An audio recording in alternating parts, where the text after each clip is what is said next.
I'm Terry Meakin. This is the programme that goes behind the doors and speaks to the managing directors and the shop floor workers and everyone in between that makes Stroud and the Five Valleys such a powerhouse of industry. This week's Stroud's in Business, I'm at Highfield Garden Centre and actually with Joan Greenway, who's the managing director here at the moment. Joan, tell us a bit about how the business started. The business started in 1920 in Haverfordwest, and they grew mostly willow plants and forestry plants. It was known as Western Forestry Company Limited then. Who started that over there? Bonham Baisley. Is that a family member or is that... Well, Bonham Baisley was Gloucester born. His father was quite high up in the cathedral and... Well, up near the roof. Not quite like that, but his father decided to move to Haverfordwest and to grow all these willow plants and forestry plants. And who do you supply those to then? The willow was grown and then stripped and made into baskets in Haverfordwest, and it was sold to anyone all around the country, and it had to be sent by rail to Gloucester.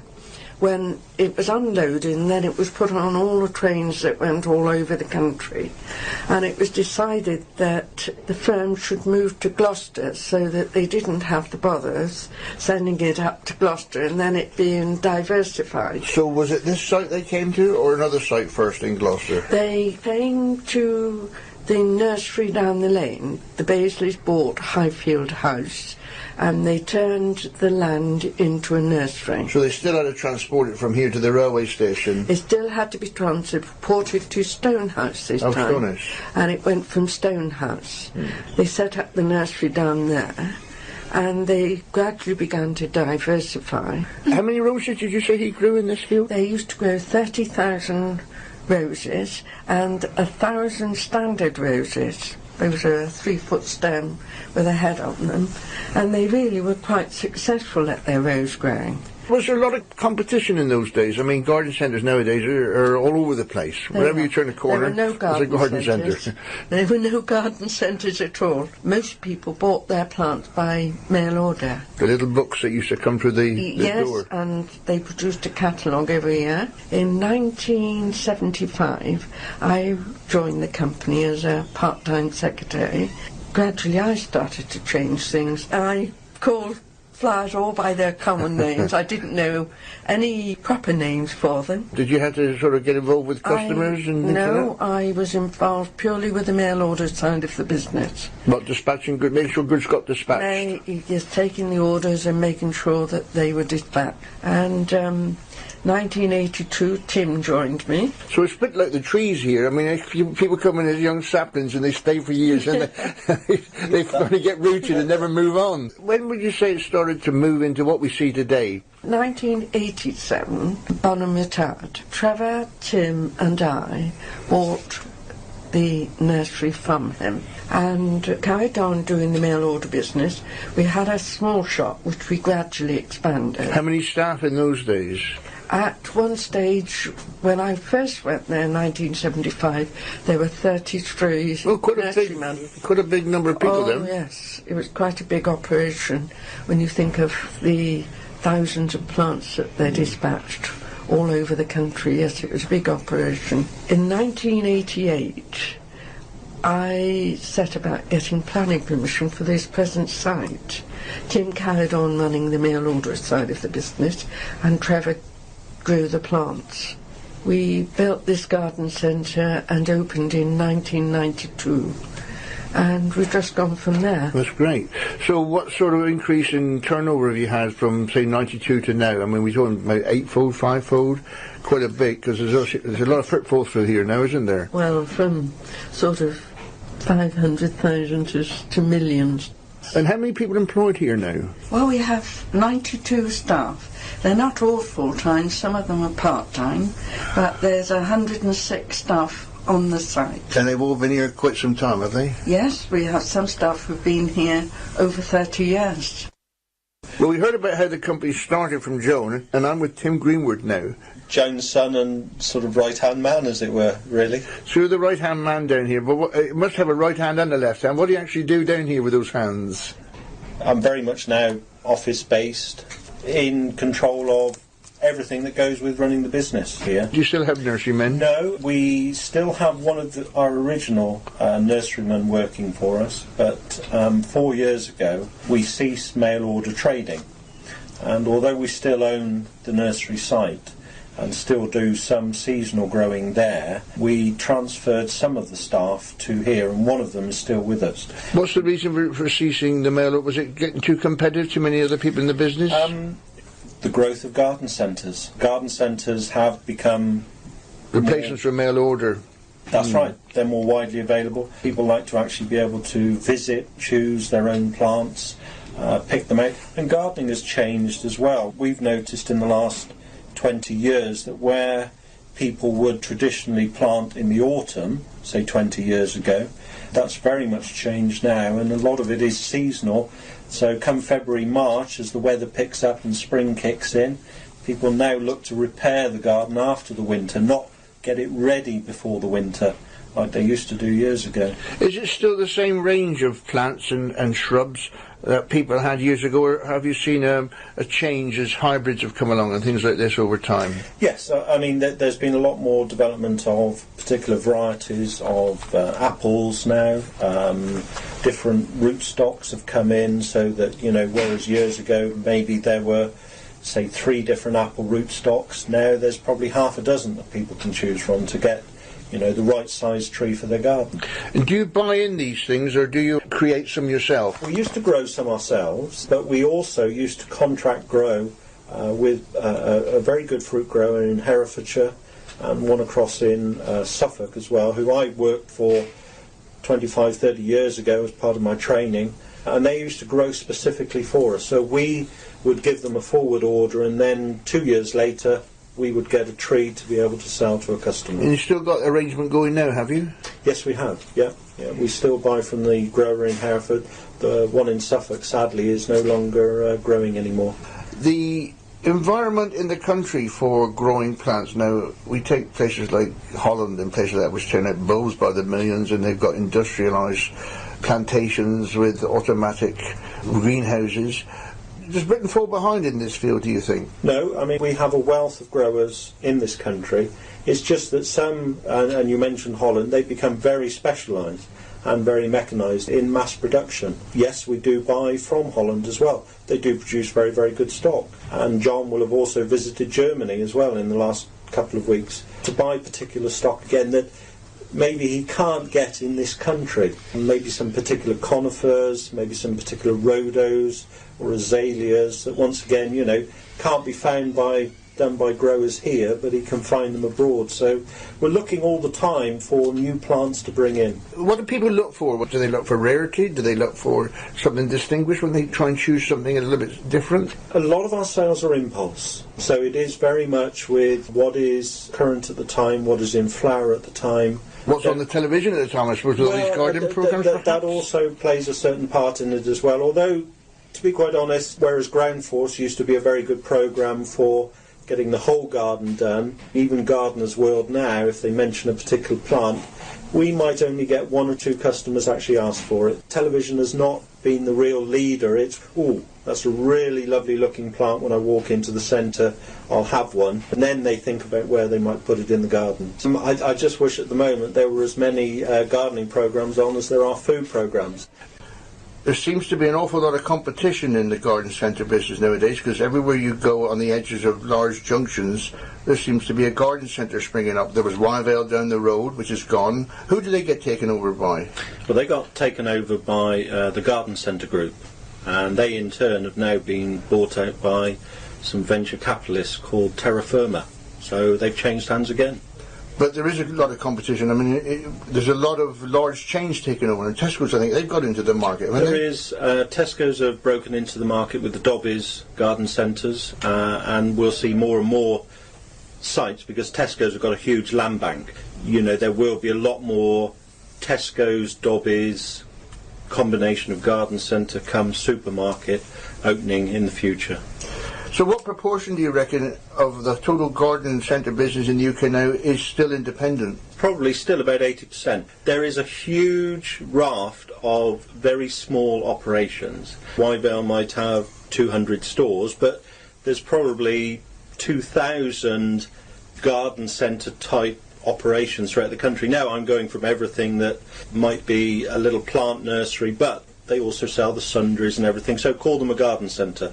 It might be just a husband and wife operation to, say, a business of our size where we're employing almost 100 people on site. Do people come here as opposed to going elsewhere because of its locale or because they're used to it? How do you manage to encourage them to come here as opposed to going somewhere else? Well, being an independent means that we can hopefully do things differently. Maybe our merchandising is not as slick as maybe a Wyvale where they have 200 stores and everything has to be planned meticulously. You know, we've never tried to do that. We've always tried to make it a little bit more interesting, a little bit more personal, maybe stock product ranges that a large group of companies might not think of stocking.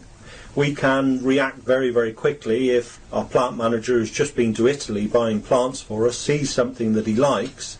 He can order that there and then. It's not got to go through a head office for discussion. He might mention it to Joan and I, but he was there near Pisa in Italy 3 days last week, and the stock arrives next Monday. Being independent allows us to react very, very quickly to changing markets. And how much contribution does the hardware sales make to the business as opposed to the plants? Because now to get to the plant, you've got to come all the way through the furnishing department and the clothing department and the restaurant. Yes. So in other words, you have to fall through there before you actually get to the plants, which is the core reason for being a garden centre. Well, yes, I know, but plants have to live outside, so you know you have to go through the rest of the shop and everything else that we sell to actually get to the plants. But I have to say that we have to trade successfully 363 days of the year. And therefore, a lot of the other products that we sell, gardening-related products, we have to sell them to support those 92 members of staff that we've actually got on the payroll. So, you know, it's a necessary evil that we have to keep all these other products in. Internet sales? Do you sell over the internet? Really, that would be almost going back to our mail order days again. We don't want to get back into having to pack plants. It's easy to put a watering can in a box and send it up to, say, Aberdeen, but that's not what we're here for. We're here to support local trade. There's a concession here, which is an aquarium concession, isn't there? Is that something which you decided you didn't want to get into because you didn't have the expertise to start it yourself and you'd rather concessionise it out? Is that how that went? Aquatics is very specialised, and World of Water have got a lot of sites across the country. They've been with us a long time. They've been on site now 16 years. They're a very good company. They specialise in aquatics, so marine fish, cold water, tropical. I know very little about fish, but you know. So what's the difficulties of running a business like this then? Or is everything plain sailing from day to day? No, everything is not plain sailing. The difficulties of running a business, the economy, the weather, it really affects gardening so much. During the last year we've suffered with outdoor sales, plant sales, where people haven't been able to, say, get on the garden to plant. Our plant sales have dropped quite significantly, so we're all hoping and praying for a good spring and summer this year. Is there a particular favourite amongst consumers? Varieties, roses, is it the same thing all the time? Are they always looking for something new? People are looking for something new. You mentioned roses, and certainly roses with sort of names or celebrations always sell extremely well. Very, very popular, whether it be golden wedding anniversary or a birthday, or even occasionally a name as well. Well, going back a few years, there was a Harry Wheatcroft. Yes, I think he was a very famous rose grower, well known as a rose grower. Yes. And people used to seek his stock. Yes. That brings us up to date now. Where are you going in the future? Well, we were very fortunate last year to gain planning permission for quite a large development on site. Over the years, as we've expanded the business, we've pushed it towards its boundaries, and this will really be the final phase of on-site development. We're planning a new restaurant, which will be down by our lake at the back of the site for those customers that know us. So it'll have lovely views out over the the ducks and all the waterfowl that we keep on there, and on the land that we own below down towards the old Stroud Water Canal. And it will have wonderful views down to Cam Peak and Cam Longdown. What about external links that you have with the community? How do you try and encourage the future gardeners? Do children come here to understand the growing process? Yes, children do come here. Jon Mason, our plant manager, often visits schools as well, and will get involved with them in either their planting projects, whether it be growing sunflowers or growing seed potatoes. We welcome school groups here as well, so that children have a hand at potting up. One of our very popular events is always when children come in and plant up a pot for Mother's Day, and they actually do that themselves. It's not just come and buy a pot, it's come and choose the pot and, you know, get your fingers dirty, get the compost in. Well, that's the sort of thing a family business like yours can do, of course, as opposed to the independent. Well, easier anyway, and more identifiable. Yes. Well, you can't have a garden centre without any gardens and any plants in them. And I'm with an important member of the staff down here, in fact, a very senior member, Jon Mason, who is the plant manager at Highfield Garden Centre. John, what's your main role down here? Looking after the plants, making sure we've got plenty of stock out there, and obviously keeping the standard up and the quality levels. Once the season kicks in, we sell thousands of plants, and it's, you know, a huge range of different varieties, and everything needs to be kept up to stock, and the quality needs to be kept up together along with the watering. So it's coming up to a very busy time of the year for us. So how long have you been here now? I've been here 18 years now. Are you a trained gardener? Is that how you got into the business? I did go to college back in the early years, yes. I did go there for 3 years, but basically it's what I've picked up over the years, you know. I'm interested in gardening, and I've always been interested in retailing, and the two go together well, really. Is all your stuff bought in now, or do you still grow? We still grow on the nursery. We've got a lot of herbaceous perennials, which are being potted at the moment, a lot of annuals, a lot of sort of bedding, geranium, petunias, basilises, that sort of thing. So we still grow quite a lot of that, and we still grow a handful of easy shrubs. I mean, our most popular plant we sell is lavender hidcut, straight English lavender, and we sell thousands of those. But yeah, the rest of the stock is brought in from local UK growers. But just within these last few weeks, I've been in Germany, Holland, and Italy buying stock from there. So it's what can you buy from there that you can't find in UK? Just bigger stock mainly. I mean, when you go out to Italy, the actual stock that grows out there, they can grow the plants so much quicker. The growing climate is so much better. Did you visit any garden centres around there? I went to garden centre in Germany and in Holland. They're huge on houseplants in both those countries. And what you find out there is they will buy a houseplant in flower, they will keep it in the front room, and when that houseplant is gone over, they actually throw it away and buy another one. But for some reason, people in the UK, they buy a houseplant and they try and keep it going for 10 years. Well, they're more interested in buying houses over here than buying houseplants, so that would be one of the reasons. It's very, very strange, but everywhere you go in Holland and Germany, every house has got a houseplant, and they treat it like a bunch of cut flowers. Once that plant is actually finished flowering, they throw it out and they buy another one. Can you tell me why there's been such a directive by Brussels and people like that to eliminate a lot of the varieties of seeds and plants? Why the uniformity? Why the demand? Because I looked at a company called the Rare Seed Company, and they're still scratching around and still managed to find seeds that old people have still got together. Yeah, I know what you mean, but the varieties seem to change year on year. There seems to be lots of new varieties coming through. But yes, certainly the older type, you don't seem to see a lot of them around these days. Newer varieties, better growing, stronger plants, and, you know, unfortunately some of the good old favourites are disappearing. Organics.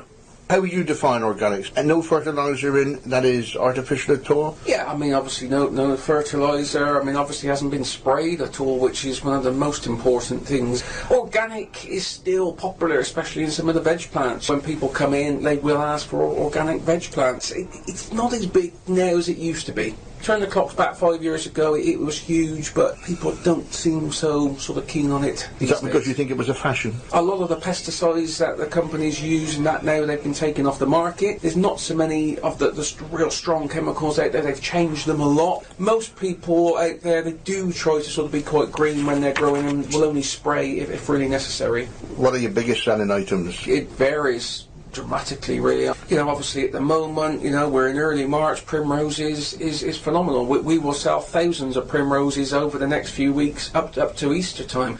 We're also very, very big on our trees and shrubs, and we do specialise in fruit trees. Fruit trees is one area that Highfield is well known for. We've got fruit trees now through to about May time, and then come September time, the new season fruit trees come available, and we sell thousands of fruit trees. One reads and hears about the demise of wildflowers in the countryside nowadays. We don't really stock a lot in the way of actual wildflower plants. We do wildflower seed, but actual plant-wise, not a great demand for it. Most people, if they're going to be getting into wildflower, will actually buy the seeds and sow the seeds themselves. There was a big lurch to taking care of bees and butterflies by rooting up all the begonias and stuff like that by the councils and replacing it with those huge packets of wildflower seed. And I didn't know whether or not these campaigns on the television tend to influence the buying population as well. Not necessarily. It's the thing with wildflowers is it's not as easy as you think. People think they just prepare a bit of grain and put the seed down, but unfortunately you'll get a lot of weed and that come up within the actual borders as well. So they do need a bit of maintenance. And I think sometimes people have a go at actually growing wildflower seeds, and then they sort of struggle, and the results are not that brilliant. So I've been told, but I don't know whether it's true, that wild seed doesn't really need any decent soil. The poorer the soil, the better. Yes. Generally on a poor soil that they will actually thrive. But obviously it still needs to be a reasonably free draining, not too heavy clay, which is going to be sodden and wet. And obviously a lot of them will self-seed and come back the following year. But actual plant-wise, for us as a retailer, not much demand for wildflowers. What about disease? There has been a few issues over the years with some plants coming in from abroad. So we've had the guys from DEFRA come and do. What sort of issues would they be? Some of the acers. There was a problem with acers, a fungal problem which got into them. So they had to come and just inspect them, and also some of the rhododendrons. They actually had to look at some of those. But generally, they will turn up here on site. They'll come out and find myself, and then they will come and inspect the stock and just check that it's clean. So we've got plants, flowers and trees. This is another area that you deal with, which is interesting. Oh yes. Any popular tree? Gone away from the larger trees. Most people now are looking for a small tree, something which is only going to be probably 3, maximum 4 metres in height, with a sort of 2 metre spread. A lot of the trees are top grafted, so it gives just a small spreading tree, and that's what we tend to sell a lot more of now. The days of people coming in buying the big huge trees are getting less and less, and most people are looking for a smaller, more compact tree. Did you sell any of this ash that was affected by the fungus? No. Not pointing a finger, yes. Just asking whether or not you had a directive afterwards say you can't sell this anymore. Yeah, I can't buy ash trees now. You simply can't get hold of them. I haven't got any ash out there, so no, it hasn't really affected us. Has elm started to come back again? There are, yes. There's a few varieties, but again, because some of the elms grow quite large, there's not really much of a demand for it. No, I was just wondering more in the open countryside, with your broader knowledge, whether the Dutch elm disease, which killed so much off 30, 40 years ago, has now died out, and whether elms are regaining a foothold in the country. I think they've got varieties. There are varieties of elm now which are coming back available, which they think, will survive, no problems at all. When you say DEFRA came here, do they come here occasionally when there's a problem? Generally, just to have a look at some of the stock on the plants I've mentioned, and anything comes in from abroad, that's really what they're interested in, and they will just generally have a look around some of the stock and just make sure it's clean, really. Hybrids, this is the putting together of 2 different species. Once you put them together, do they tend to then die out over time and revert back to their normal state? Some varieties will absolutely thrive. There's a constant change of different varieties. Every year somebody will bring out new varieties on the market. Out of all the new ones which appear, they're there for a year or two and then they seem to disappear. But there's nothing really that I've seen myself within the last 5 years which has been anything to shout about. Lots of new varieties of certain plants, but nothing really new coming on the market which has stood out, to be honest. We had a dreadful summer with the rain which affected the business, and yet prior to that there was the shout that everybody should start moving towards Mediterranean plants because of the drought conditions to be expected. Are people actually buying plants which require less water? They were. People were interested in it, and obviously coming in for plants which will tolerate dry soils. As soon as the rains come last year, that stopped completely. Being a person whose business is at the mercy of nature and the weather. What's your own views on climate change? Do you think we're just going through normal cycles? I personally think we are just going through normal cycles. The winter of a couple of years ago, we lost a lot of large plants. You have the cordyline palms, a lot of the phormiums. Everybody who's had them in their gardens for many, many years, they lost them because of the cold weather. When you go abroad, especially like when I go out to Italy, they know week on week on how their trade runs because the weather is the same every year, near enough. But obviously in this country, it does vary dramatically. So our trade is very, very difficult because I've got to have the stock out there, and if I buy that stock early in the week, ready for a busy weekend, and then the forecast changes and it rains all weekend, then it means my plants don't actually sell. So it is difficult. I think I know what the answer is going to be to this, but what do you like about the job? What do I like about the job?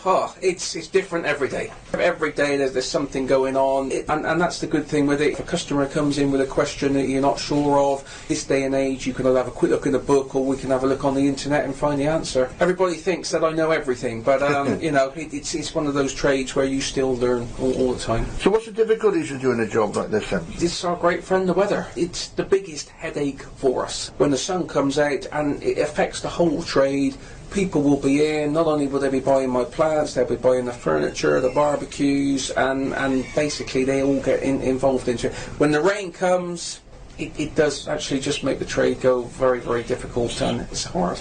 From the world of gardening to the world of water, and I'm with Joan Greenway, who's the manager at the World of Water Garden Centre franchise, which is located within Highfield Garden Centre. Tell me about the aquatic world and running a business like this. We attract all sorts of customers. We have dedicated hobbyists, people that purely use us as a business in their own right, and we attract customers that come through the garden centre trade. We are licensed to carry up to 10,000 tropical fish. Where do you source your fish from, your stocks from? We carry cold water fish for ponds, for outdoor ponds. We carry tropical fish, freshwater tropical fish, and we carry saltwater marine fish, and they will be sourced from all over the world. So anywhere from Israel, that we source a lot of pond fish and koi from, the Far East, Southeast Asia, places like Singapore, Thailand, Indonesia, a lot of tropical freshwaters come from. And saltwater fish we tend to bring in through a UK-based wholesaler. All the species that you have in here, are they all pretty common species, or are some of them rare and expensive? From one extreme to the other. If I came in here and said, I've got a big watch here, I want to buy the most expensive fish, what might be the smallest even? In stock, perhaps £200 maybe for a tropical fish. Is that because it's rare? Could be rare, could be unusually marked or coloured. We do hear about endangered species. You have a list of those to make sure that they don't come in here inadvertently, do you? There are international laws concerning control and movement of certain animals, whether they're fish or reptiles or birds or mammals or things all over the world. And yes, there are certain controls in place to make sure that certain wild animals aren't moved around the world. The vast majority, or 95% of what we sell, are all captive bred. All of the koi and the goldfish and the pond fish will all be captive bred. Not the sea fish, though, obviously. The saltwater fish, some of those animals are captive bred. Some of the traditional clownfish, the things that everyone would know as being a Nemo, for example, the majority of those nowadays would be captive bred. Is there quite a turnover of fish? It pops in one end of the pond and comes at the other end in a couple of weeks, or does it stay quite some time? In the shop, well, again, varying depending on some of those. Some of the more expensive marine fish we might have for maybe a month. Whereas at the height of the season with the pond fish, they can be in and gone in maybe 2 weeks or something. We will always hold livestock for a minimum of a week before we sell it on, for sort of health reason, quarantine, to make sure it's healthy and ready to go. So do you have to recycle the water, or do you have to keep new supply of water to supply the... No, it's filtered. It's all put through a filtration system. A percentage will be changed on perhaps a weekly basis to make sure it's fresh, but no, it is recycled through a filtration system, yeah. So on a day-to-day basis then, what's the difficulties of running a job like this? There's a lot of husbandry, the same as anybody who looks after animals, whether it's a farmer or whether it's someone running the sort of things we have. It's all got to be health checked, it's got to be fed, it's got to be cleaned. It's a maintenance heavy job with water. We have up to 10 or 11 of us, and a lot of that time is spent on maintenance, cleaning algae off of glass. As anyone who's got a fish tank will know, algae grows on glass. And have you ever had any diseases which have gone through stock which effectively have killed off a lot of the inventory at all, or have you been pretty touch word lucky in that respect? No, we're lucky. We have very good systems, very good filtration. We're lucky that we have very good staff who are trained, knowledgeable, and quick to be able to spot things and react to them. You don't seem to advertise, at least in the general public eye. Is that because everybody knows you're here? We advertise in certain specialist field. We are primarily see ourselves as a water gardening company, more so than an aquarium company. The majority of our trade, our money, our income comes from water gardening. Pond setup rather than aquarium setup is what generates World of Water's money. All these dry goods, are they all imported from China, or are there any UK manufacturers of? One of our big suppliers, and point I make about water gardening and ponds and things, is the fiberglass ponds, the big green fiberglass ponds that we all have outside in our yard outside, and they are all manufactured in this country. They're a British-made product. There are no British-made pumps, I think, unfortunately, now left on our shelves. A lot of Italian-made motor units. What about advice on fish which might be ill? Can you help the people on that score? Absolutely, yeah. We sell ranges of medications, possible diseases. Yes. What's the most difficult sort of fish to look after? Common thread amongst animals kept is the ones that tend to have been messed around with by people. And by that I mean things like what are loosely termed as the fancy goldfish, which are the goldfish that have been bred to be different shapes and sizes and things. Things like what are called oranders, perhaps, or lion heads. So this cross-breeding, just for effect, is affecting the fish's health? Yes, absolutely. Yeah, very much so. Interesting. Yeah, exactly the same that is often cited in the case of dogs and cats and birds. And these are breeders doing this, not people like yourselves actually doing cross-breeding? No. People just dispose what they don't want in open environments, and then that becomes a problem as well, doesn't it? Absolutely. It's something that we actively discourage people from doing. In the case of things like tropical fish, we generally will take those from people. Pond fish, we encourage people to find other means, if someone wants... home for them. Yeah, speak to people. There are usually people out there who are willing to take stuff. There's always somebody with a bigger pond or a space that can take them, and we will make a point that it is illegal to take your goldfish and put them in the canal. It is against the law, and we will make a point of mentioning this. Whether the public are spending more or less as a result of the recession? Recessions are a funny thing. Having done this job for nearly 20 years, so through this current recession and the previous one, we find that it can do us some good sometimes. If the recession has an effect on the housing market, if it stops people selling houses, then sometimes it does us good. So there's an advertising slogan there, don't move, buy goldfish. No, we found that, in speaking to landscapers that I know, or builders that I know, there was a sudden spike in people buying conservatories and decking and things like that, and that rolled on, if we're not going to sell a house, then we might as well make what we've got more comfortable. Absolutely, so yeah, no, definitely, I think that did have an effect. The biggest single factor that affects us is weather. Have you seen a change in people's desires over the last 10 years?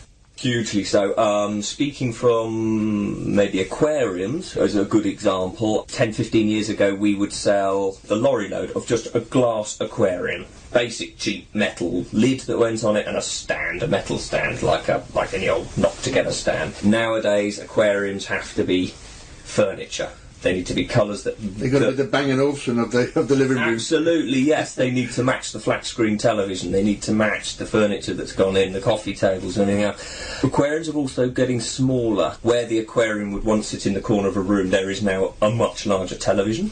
Televisions have got bigger, rooms have got smaller, there's less room for things like that. Whereas it used to be a functional thing. It was an aquarium. It is now has to fill two criteria. It needs to be an aquarium and a piece of design and style at the same time. That's on the internal aquarium side. Yes. What about the external? Outside, in gardening, again, modern housing estates, modern houses, gardens are smaller. There's been a big shift in water features. We were selling huge volumes of what we call self-contained, big self-contained fountains and statuary. That precast painted concrete fountain statuary that we would sell. With the water coming out the fish's mouth or That's whatever. The sort of stuff that was selling by the lorry load 10 or 15 years ago, and that market slowed right up and has been replaced by lighter, smaller, resin moulded, almost similar sort of stuff, but in smaller sizes, in lighter, easier to pick up and move. Maybe it's just a development of the same idea, but the volume's not there that it was. Basically, people have been downsizing. Yeah, so we have to sell, in theory, a lot bigger volumes of it, and the prices are down. What do you like doing about the job? What I like about my job is the variety of it. You can be an accountant one minute, and you can be a bricklayer the next minute, a pond construction man, or you can be selling a treatment to cure someone's fish, which always, if you do it right, makes people very happy, because people are very affectionate about their animals and that, and then you can be a manager of people. The same hobby then? The difficulties are the same, I guess, with any sort of management job. Running a shop, you can never plan your day from start to finish, because we wouldn't survive without them, but customers come to the door. So you can write a list of jobs in the morning and you'll never finish it. You can sell one member of staff to go and do a job, and then 2 hours later they won't have done it because they'll have been serving people. It would be great if you could do all the things you like doing without any customers. Yeah, I always said that. If there were no customers, a shop would be perfect, but then you'd never make any money.